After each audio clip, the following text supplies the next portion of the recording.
not alone when it comes to non-original American Flyer stuff on a layout.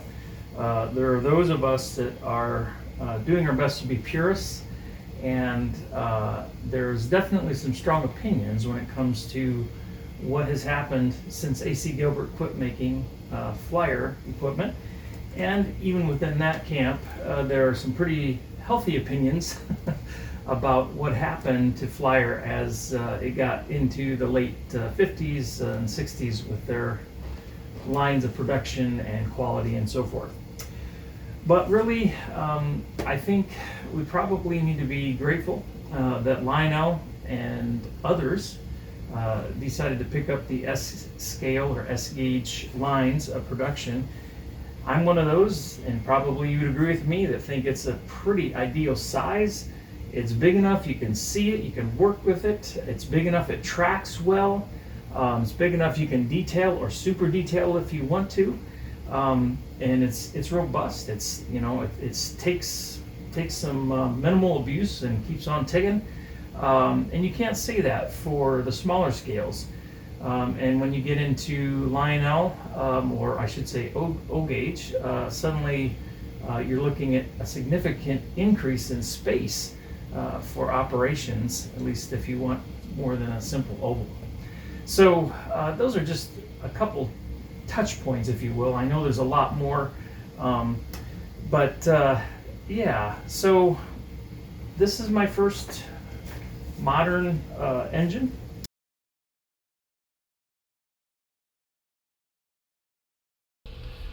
The other thing that I noted is you want to use a funnel with this stuff, or if you have a needle or something, I'm going to use this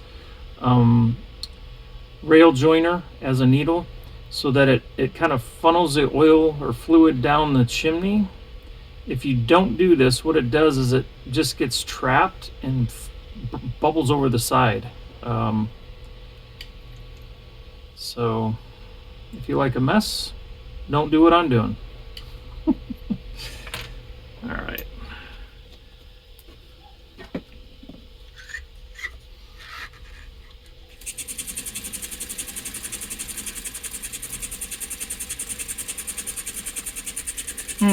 Getting a little bit of bubbling. So must not be going down in the chamber very well.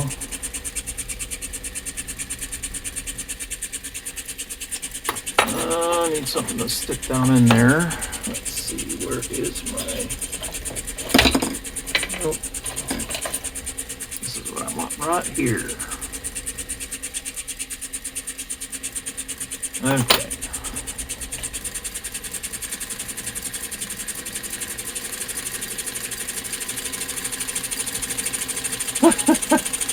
Getting some pops of fluid out.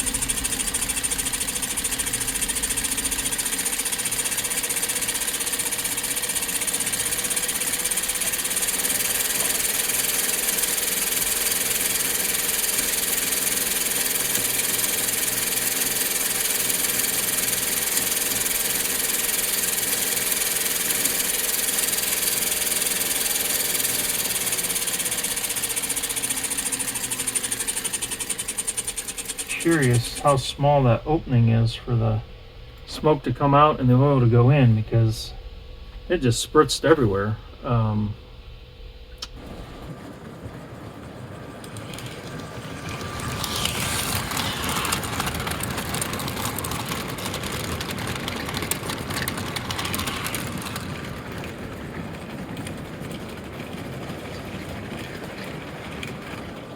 All right, now let's take a look at some other things. I told you about, it's got a tiny little piston in there. And if I put my hand over here,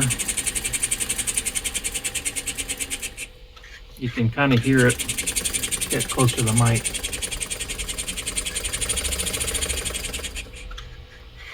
So again, it's not a super strong chuff, but there is one there. Also, there's a cam gear, like we're used to on the Flyer.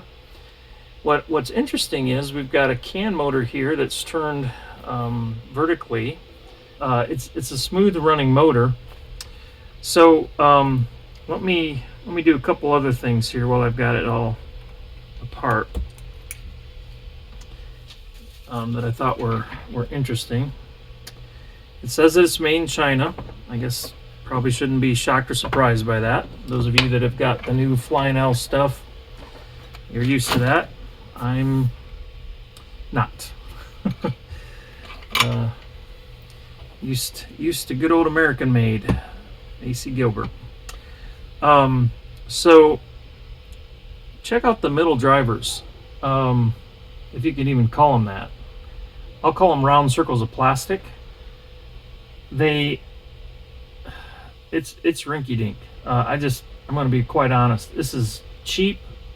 The wheel has like a inverse flange at the back, so the wheel's not even the full thickness of the front wheels and the back wheel. The side rods are two-piece at this point. On top of the side rods, you have a spacer like we're used to with Flyer. And then after that is this black piece that's got a square opening middle that fits the post on the middle tire. And it's just kind of a spacer washer that gives something for the back of the outside valve gear to rest against. There's no fancy eccentrics. I mean, just side rods. So if this were a real steam engine, then all the reverse motion would be underneath between the axles. Let me turn it over here. These are your pickups right here. They're little rollers.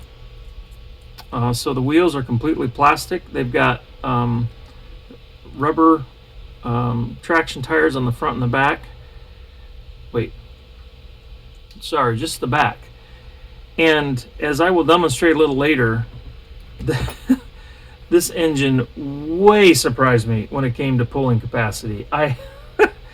Shocked. Absolutely shocked. It is phenomenal. There is a front and reverse LED on this thing, and they are directional, so it has directional lighting with it.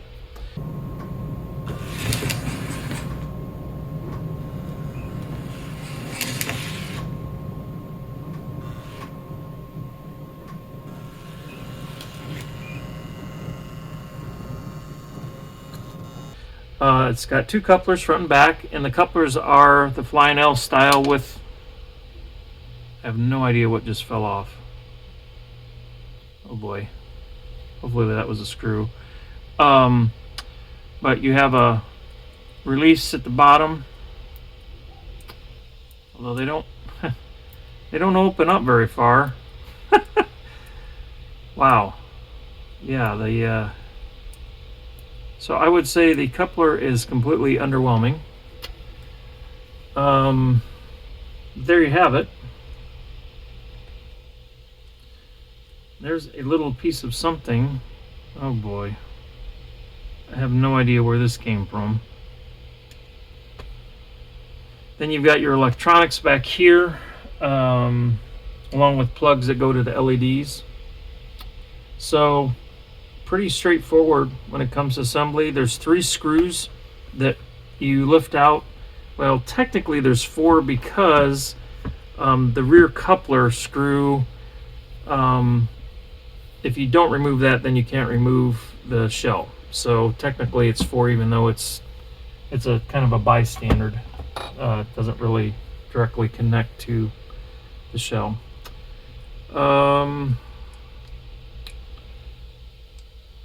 I did not take the bottom gears apart. or the bottom cover plate apart. I'm going to wait till I put the top back together to do that, so I don't mess anything else up.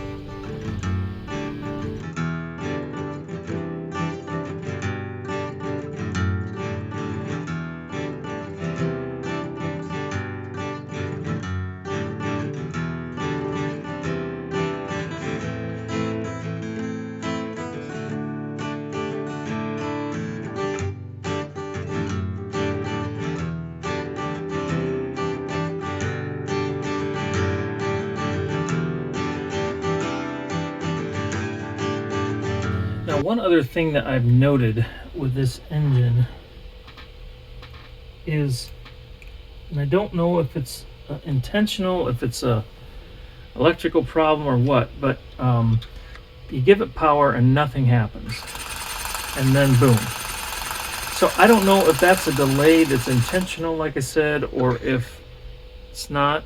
And I shut it off, turned it on. So in theory, it went into neutral. Turn the power off, turn it back on. Okay, now reverse. So that worked good.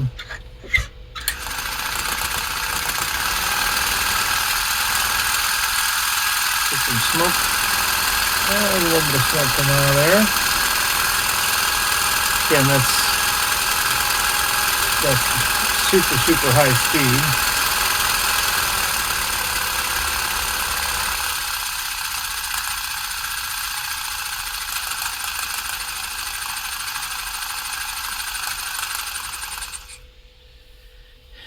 And there we have it. It's number 56 from Bethlehem Steel Foundry 060 by our friends at Lionel.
Well, hello again, friends, and welcome back to another edition of Austin's American Flyer, where today we're going to talk about a different kind of... I know I